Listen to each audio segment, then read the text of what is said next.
Welcome to key talks.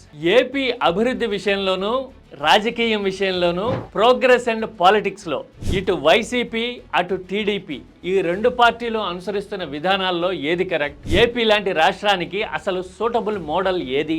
ఒక కుటుంబం ముగ్గురు కొడుకులు స్టోరీతో డీటెయిల్గా చూద్దాం. ఇది పొడుపు కథో ఇంత పొడుగు కథో కానే కాదు, వాస్తవాలు ప్రతి ఒక్కరికి అర్థమవ్వాలి అనే ఉద్దేశంతో సింబాలిక్ నేరేషన్ ఇది. Please don't miss till the end.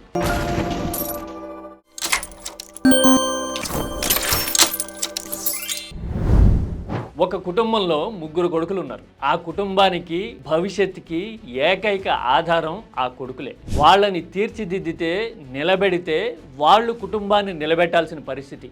మరో హోప్ లేదు, మరో మార్గం లేనేలేదు. ఈ విషయం ఆ కుటుంబ పెద్దకి తెలుసు, ఈ కొడుకులకి తెలుసు. ఈ ముగ్గురు కొడుకుల్లో ఒకడికి 15 సంవత్సరాల వయసు, ఇంకొకడికి 8 సంవత్సరాలు, మరొకడికి 7 సంవత్సరాలు. ఇలాంటప్పుడు కుటుంబాన్ని నిలబెట్టాల్సిన బాధ్యత పిల్లల మీద ఉన్నప్పుడు వాళ్లే ఆశాదీపాలు అయినప్పుడు ఏం చేస్తారు? ఆ 15 ఏళ్ల పిల్లోడికి భరోసా ఇచ్చి ఎలివేట్ చేసి నేనున్నాను అనే ధైర్యం చెప్పి వాడిని నిలబెడితే గనక వచ్చే 3 ఏళ్లలోనో 5 ఏళ్లలోనో 7 ఏళ్లలోనో వాడు నిలబడితే చేదోడు వాదోడుగా ఆ కొడుకు కుటుంబాన్ని పైకి తీసుకురావడానికి సాయపడతాడు. అవును కదా? మిగతా వాళ్ళు ఎలాగో 8-7 ఏళ్ల వాళ్లే కాబట్టి వాళ్ళకి ఇంకొంత సమయం ఇచ్చినట్టు కూడా అవుతుంది. ఇదే కదా ఎవరికైనా అర్థమయ్యేది. ఇలా కాకుండా ఈ ముగ్గురు సంగతి వదిలేసి మరో బిడ్డని కని వాడిని మోడర్న్ టెక్నాలజీతో అన్ని రకాల హంగులతో తన శక్తియుక్తులన్నీ వాడి మీద కేంద్రీకరించి వచ్చే 30 ఏళ్లలో వాడిని పైకి తీసుకొచ్చి కుటుంబాన్ని నిలబెడతా అని ఆ ఫ్యామిలీ పెద్ద అన్నాడు అనుకోండి,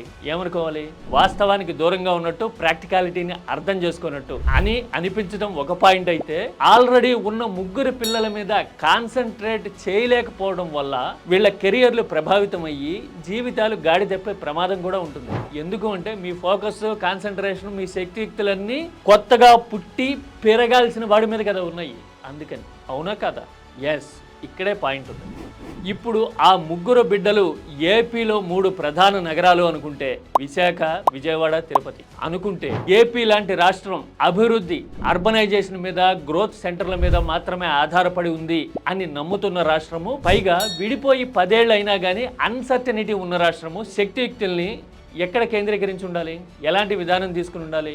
ప్రాక్టికాలిటీకి భిన్నంగా ఎదిగి చేతికొచ్చేందుకు అవకాశం ఉన్న బిడ్డ అడ్వాంటేజ్లను దెబ్బతీసేలాగా 99 పైసల లాంటి విధానాలు ఓ పక్కన తీసుకొస్తూ మరో 30 ఏళ్ల ప్రణాళికని పట్టాలెక్కిస్తా అనే ఆలోచనలు భవిష్యత్తు నిర్మాణానికి ఎంతవరకు సహాయపడతాయి? ఇది కేవలం లాజికల్గా ప్రాక్టికాలిటీతో ఆలోచించాల్సిన విషయం. దీన్ని బట్టి చూస్తే ఏపీ డెవలప్మెంట్కి, భవిష్యత్తుకి ఎలాంటి పాలసీ సూటబుల్, ఎవరు అనుసరిస్తున్న విధానం కరెక్ట్ అని మీరు అనుకుంటారు?